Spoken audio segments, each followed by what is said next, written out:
Әлемдегі ең қара түс ол қандай, және оны біз үй жағдайында өз қолымызбен жасай аламыз ба? Сол сұрақтарға мен бүгін өз каналымда жауап беретін боламын. Ендеше арнаға тіркеліп лайк басып және видеоны соңына дейін қараңыздар.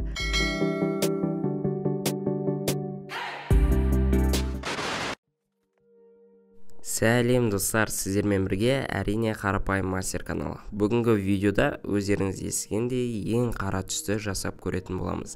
Ең қызығы үй жағдайында болатын болады. Сондықтан да бізге ең алдымен оттық керек болады. Оған біз кәдімгі кез келген базарда сататын майшамды қолданатын боламыз. Бұл видеоны түсірместен бұрын мен алдымен біраз іздендім, яғни шетелдің ютуберлерінен қарап осы түсті жасауды үйреніп алдым. Олардың кейбіреуінде жүзеге асқан, ал кейбіреуінде жүзеге аспаған. Ал біз асыратын боламыз. Бояуға керекті басты қоспа ол бізге күйе болады. Яғни мына қасықтың түбін байқасаңыздар, біз майшамды осы қасықтың түбіне жағып тұрамыз. Сосын бізде кәдімгі күйе пайда болады. Кәдімгі күйе. Осы күйенің қаралығын міне байқасаңыздар, камераның өзінде өте қара болып тұр. Бізге де керегі дәл осы қара ұнтақ. Енді қасықтан мен күйені қағазға түсіріп алдым. Себебі бұл күйені біз бояуға қолданатын боламыз. Бірақ біздегі бір проблема, бізге жиналған күйенің мөлшері өте аз. Сондықтан да бізге екінші вариант керек болады. Оған мен қолыма ілінген жалпақ кез келген темірді алдым, яғни араны алып, майшаммен дәл жаңағы істі қайталап істедім. Ара қасыққа қарағанда қайда жалпақ, сондықтан да көп мөлшерде күйе аламын деген ойдамын. Бірақ нәтижесі мені қуантпады. Себебі осы арадағы күйенің өзі өте аз мөлшер болды.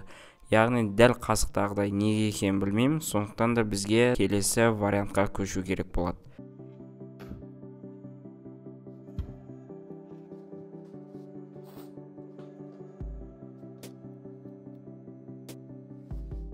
Достар, мен көп мөлшерде күйені қайдан алу керектігін білемін. Ол не десеңіздер, әрбір қазақтың үйінде кездесетін кәдімгі аналарымыздың бауырсақ пісіретін қазаны. Осы қазаның астында күйе деген жетеді. Сондықтан да менің миыма келіп қалды, өте қуаныштымын. Енді щеткамен қалағанша осы қазанды тазартып, жылтыратып қойып, күйенің барлығын алып қоятын боламыз. Басы сету керек. Осындай қуанышты күйде мен қайтадан студияға оралдым. Өзімізге керекті мөлшерде күйе бар. Тек қана сіздер арнаға тіркеліп қойыңыздар, достар. Каналға тіркеліп кетуді ұмытпа, ол сен үшін қиын емес шығар дейсіз ғой. Бірінші кезеңнен өткен соң, екінші кезекте біздегі кезең, яғни кәдімгі кеңсе дүкендерінде сататын ПВА желімі. Осы желіммен біз күйені араластыратын болсақ, есебіміз бойынша бізде қара бояу дайын болу керек. Сондықтан да кәдімгі ПВА желімге кішкене су қостым, сұйықтау болу үшін. Сонымен күйемен жақсылап тұрып жарты сағаттай араластырдым. Бізде дәл осындай қап-қара бояу дайын болу керек. Сосын өзімнің мастерскойымнан кез келген ыдысты алдым, яғни осы бояуды салуға болатын. Және де екі бірдей ыдысқа қоюлау түрін салдым, және бір бөлек ыдысқа осы бояудың сұйық түрінен жасап шығардым. Бұны жасауға шамамен 1,5 сағаттай уақыт кетті, себебі күйе мен ПВА желімінің араласуы өте қиын.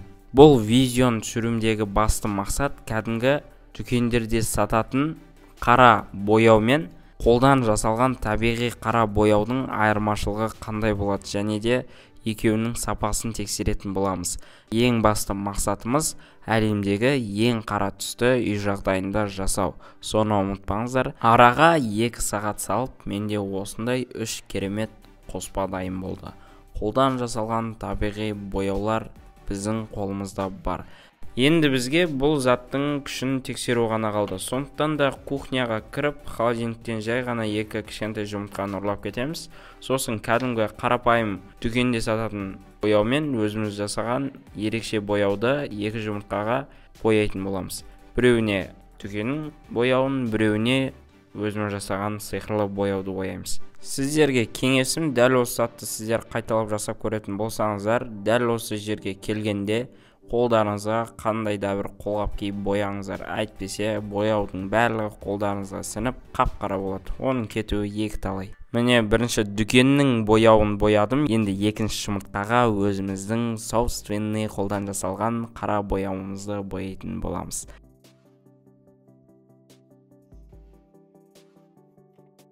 Айттым ғой, кәдімгі қолғап киіп алу керек еді. Қолдың бәрі қап-қара болды. Оған қоса қопалданып. Ал ендеше қарсы алыңыздар, өзіміз бояған бояу өте қотыр болып келеді екен, сондықтан да нәтижесін ертең көретін боламыз. Оған қоса қосымша мен осындай домалақ ағашқа осы қара бояуымызды бояп қойдым, яғни ертең қалай болады деген ол да қызық болып тұр. Міне достар, керек заттарымыздың барлығын боядық. Енді светті өшіріп, ертең азанда келетін боламын.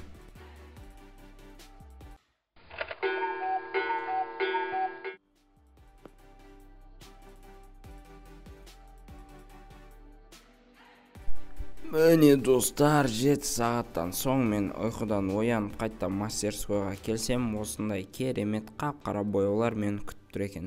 Сіздерге қысқаша айта кетейін, видеода мен эффект қосқам, яғни мына қара түсті барынша ақшыл көрсетіп тұр. Ал көзбен көргенде ол мүлдем қап-қара көрінеді. Енді достар, біздегі бірінші эксперимент дүкеннің бояуы мен қолдан жасалған табиғи бояудың айырмашылығы. Яғни қайсы жарыққа қатты шағылысады. Әрине дүкеннен сатып алған бояу жарыққа жақындататын болсақ, кәдімгідей жарықты шағылыстырып көзге көрініп тұр. Бұл өзіне жарықты жақсы қабылдайды. Ал қолдың бояуы мүлдем жарықты өзіне шағылыстырмайды. Және де шеңбер ағашымызға бояған бояуымызды күнге шығарып түсіргеннің өзінде қара түсті болып тұр. Ол мені өте қатты таңғалдырды. Сәуленің өзін ол өте жай қабылдайды.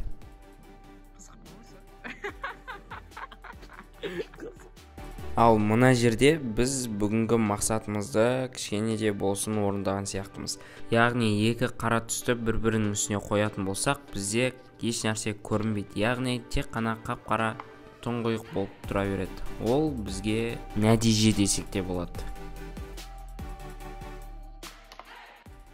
Бұндай эксперименттер сіздерге ұнайтын болса, комментарийға жазып кетіңіздер. Және де өздеріңіздің қалауларыңыздағы, ойларыңыздағы қандай видеоны армандайсыздар, соның барлығын комментарийға жазып кетіңіздер. Мен барлығын оқып және ответ беруге тырысатын боламын. Және де ең керемет идеяны мен жасайтын боламын. Ендеше достар, арнаға тіркеліп, қазақша контенттің дамуына, қолөнер контенттің дамуына үлес қосыңыздар. Сау болыңыздар достар.